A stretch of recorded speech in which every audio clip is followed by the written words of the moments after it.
Archana ma'am. Thank you, Principal sir. Thank you, Kiran ma'am and Richa ma'am और जितने भी teachers, my dear students, कि आज हम लोग एक बहुत important issue पे बात करने के लिए आए हैं। उससे पहले मैं बहुत grateful feel कर रही हूँ अपने ही कॉलेज में जहाँ आप बैठे हैं वहाँ बैठती थी मैं और मैं आज यहाँ आपके सामने हूँ।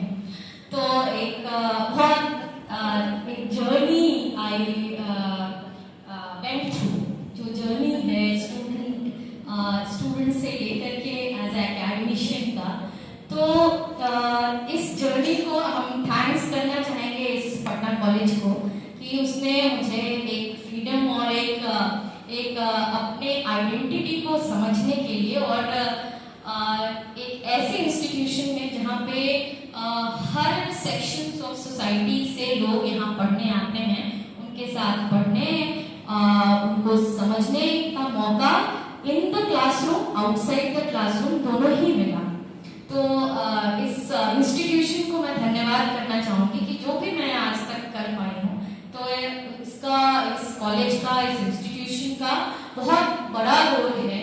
और यहीं से जब आप यहाँ पे जेंडर सेल की बात हो रही है तो 2012 में निर्भया गैंग रेप आप लोग उस समय स्कूल में होंगे, तो उस वक्त हम लोग मूवमेंट में थे और जो विशाखा गाइडलाइन उस समय में जो जस्टिस वर्मा कमेटी की रिपोर्ट आई थी और जो एक्ट में जो क्रिमिनल एक्ट है उसमें बदलाव के लिए देश भर में आंदोलन किया जा रहा था। और उसके बाद आपके इंस्टीट्यूशन में, आपके यूनिवर्सिटी में भी जेंडर सेल का निर्माण किया गया और जीएस कैस का उसमें फर्स्ट स्टूडेंट रिप्रेजेंटेटिव मैं इस जीएस कैस की थी।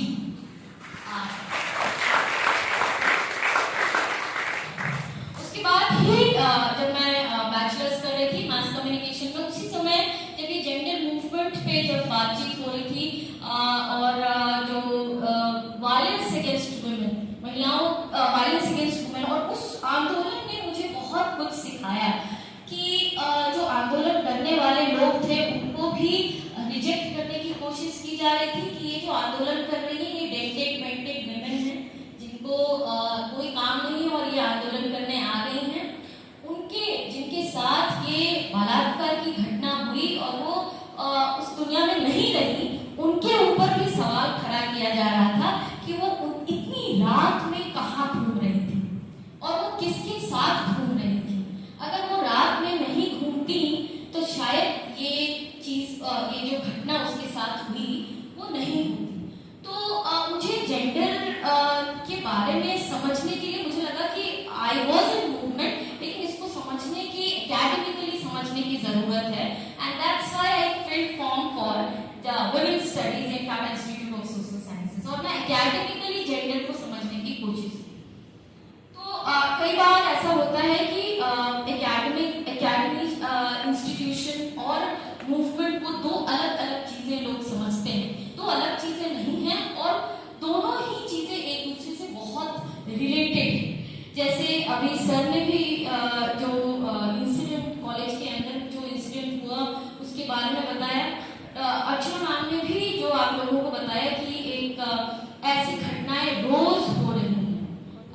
कभी बोला जाता है कि यंग लड़कियों के साथ हो रहा है, लेकिन 60 साल की महिला के साथ भी ऐसी घटना होती है। तो इसका रीजन क्या है?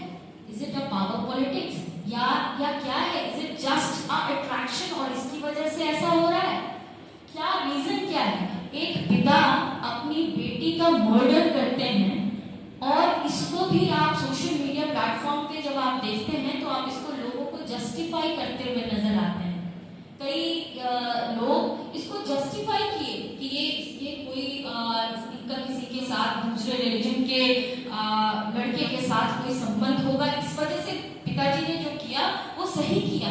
और आई वाज शॉक्ड कि किसी एक गुनहगार हो ना हो उससे मतलब नहीं है, किसी भी लड़की का मर्डर किया जा रहा है, उनके जीने के अधिकार का हनन हो रहा है और उसको भी जस्टिफाई करने की कोशिश हो रही है। ये हम और आप ही कर रहे हैं, राइट? तो ये जो हम करते हैं कॉन्शियस कॉन्शियसली और अनकॉन्शियसली भी जो कई बार